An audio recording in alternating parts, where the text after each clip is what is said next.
Shalom saudara, kita berjumpa lagi. Ada doa yang menjadi dupa yang harum di hadapan Tuhan, dan kita membawa segala permohonan, ucapan syukur, syafaat kita kepada Tuhan. Dan juga kita membuka isi hati kita kepada Tuhan, bukan kepada sesama kita. Ketika kita membuka isi hati kita kepada sesama kita, kelihatannya dia memperhatikan, tapi kemudian disebarkan dan menjadi satu olok-olok. Apalagi suatu hari kita berhasil dan dia tidak berhasil, apalagi suatu hari dia menjadi musuh. Saudara, demikian juga hari ini kita mendapatkan firman Tuhan, supaya kita dapat tidur nyenyak, membawa firman itu, mimpi yang indah, dan kita akan bangun segar, dan kita memulai hidup dengan firman yang Tuhan bekali pada malam hari ini. Mari kita tunduk kepala kita berdoa. Bapa kami dalam surga yang kami kenal dalam nama Tuhan Yesus, memberkati setiap kami saat ini Tuhan, yaitu supaya kami tahu bahwa setiap perkataan kami adalah cermin daripada iman kami. Oleh sebab itu Tuhan, buatlah segala perkataan kami sesuai dengan iman kami, dan perbaiki iman kami, dan tambahkan iman kami. Di dalam nama Tuhan Yesus, kami juga berdoa untuk mereka dalam pergumulan, masalah, persoalan, tantangan. Mereka yang sedih, tidak punya harapan, yang putus asa, yang sendirian, yang kecewa, sakit hati mereka, Tuhan, yang mereka tertindas, teraniaya, mereka yang Tuhan tidak punya masa depan, mereka yang dalam pergumulan studi mereka, jodoh mereka, pekerjaan mereka, karir mereka, keuangan, kesehatan keluarga mereka, apapun juga Tuhan, bahkan yang Tuhan Kau sembuhkan, Kau pulihkan, Kau segarkan, Engkau berkati hidup mereka, hiburkan mereka di dalam nama Tuhan Yesus. Haleluya, amin. Firman Tuhan mengajarkan kepada kita hari ini dengan tema, jadikan perkataanmu sebagai cermin imanmu. Jadikan perkataanmu sebagai cermin imanmu. Kerap kali kita memakai kata-kata kita untuk berdoa, bukan? Dan kerap kali kita pakai kata-kata kita untuk memuji Tuhan. Tetapi juga kita kerap kali memakai kata-kata kita untuk berbicara yang tidak-tidak. Bagaimana mungkin satu mulut untuk mengeluarkan dua hal yang berbeda? Oleh sebab itu hari ini kita harus belajar, jadikan perkataanmu sebagai cermin imanmu. Kalau iman kita nggak bagus, perkataan kita nggak bagus. Kalau iman kita goncang, ya kita akan seperti Petrus, akhirnya menyangkal Yesus. Kalau iman kita gugur, seperti Yudas Iskariot, akhirnya menjual Yesus. Tetapi kalau iman kita semakin dibangun, perkataan kita pasti positif, menghibur, penuh harapan, punya kekuatan. Saudara, oleh sebab itu kita lihat dulu firman Tuhan, Yakobus 1 ayat 26.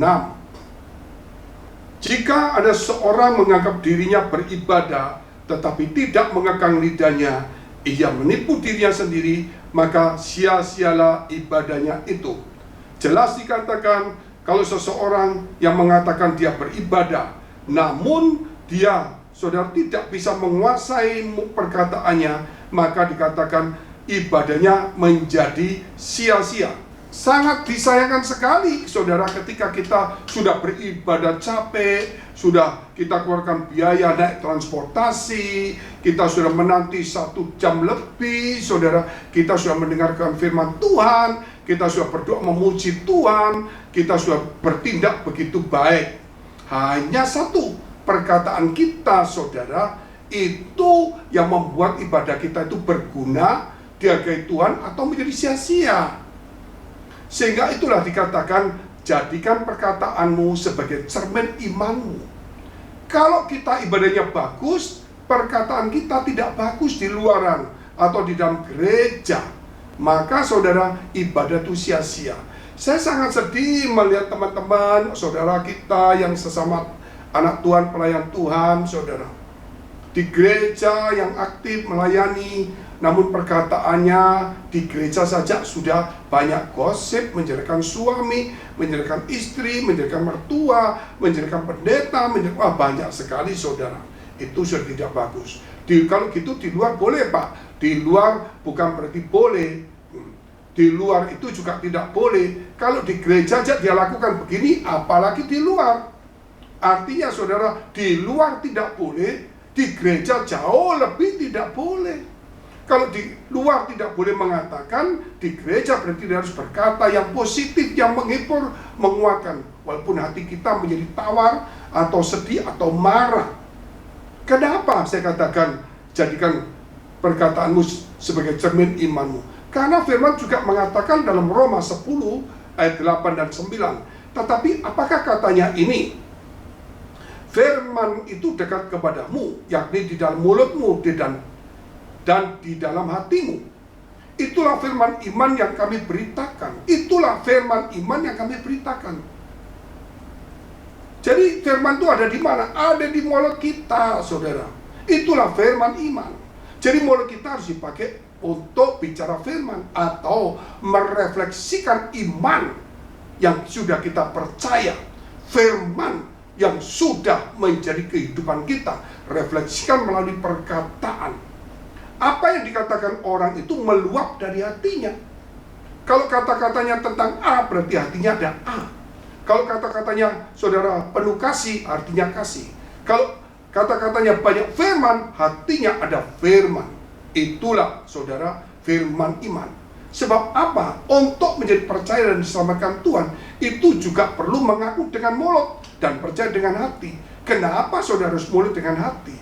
Karena kebanyakan saudara, yaitu semua perkataan itu keluar dari hati kita. Kalau kita marah tiba-tiba berkata. Tetapi sebagai penipu, hatinya jahat, mulutnya manis. Ada seperti itu. Sehingga Tuhan mengajarkan kepada kita bahwa kalau kita mau selamat, mengaku dengan mulut kita, percaya dengan hati kita.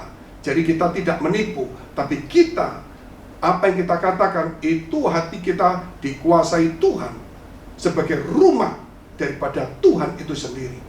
Kita baca ayat 9. Sebab jika kamu mengaku dengan mulutmu bahwa Yesus adalah Tuhan, dan percaya dalam hatimu bahwa Allah telah membangkitkan Dia dari antara orang mati, maka kamu akan diselamatkan.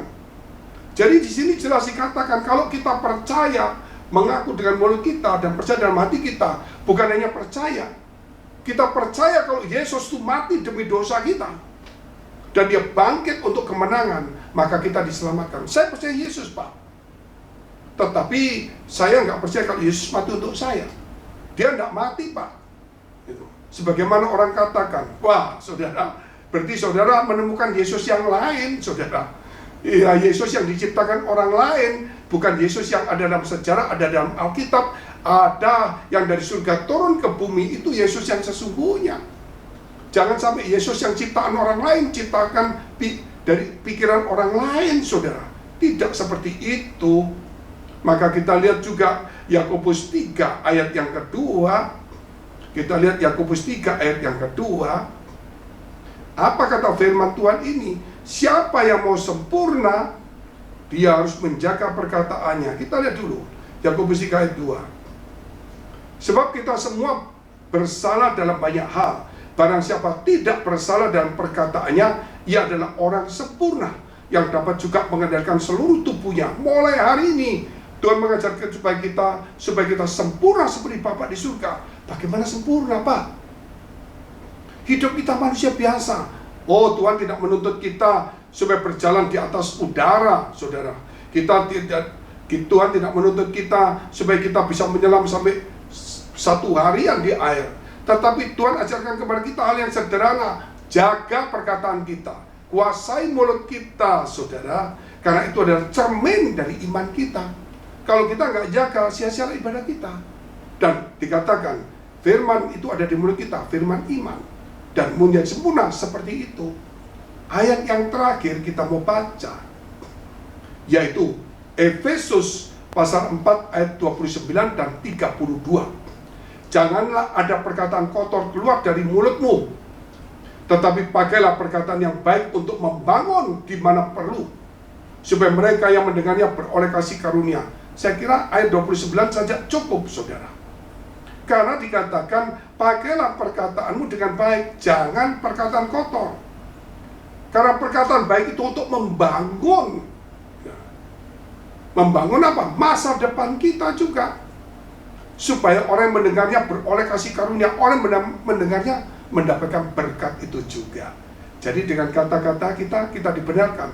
dengan kata-kata kita juga, saudara, kita juga tidak dibenarkan. Mari kita tunduk kepala, kita berdoa. Terima kasih Tuhan Yesus. Terima kasih Bapa di surga. Biar Roh Kudus mengurapi setiap kami. Kami berdoa untuk setiap orang dan pergumulan masalah persoalan tantangan, supaya diberi kekuatan Tuhan, dan yang sakit sembuhkan. Mari dekapkan kedua tanganmu di dadamu. Engkau dalam pergumulan, engkau membutuhkan pertolongan, engkau membutuhkan penyertaan Tuhan, ya, berkat Tuhan, dekapkan kedua tanganmu di dadamu.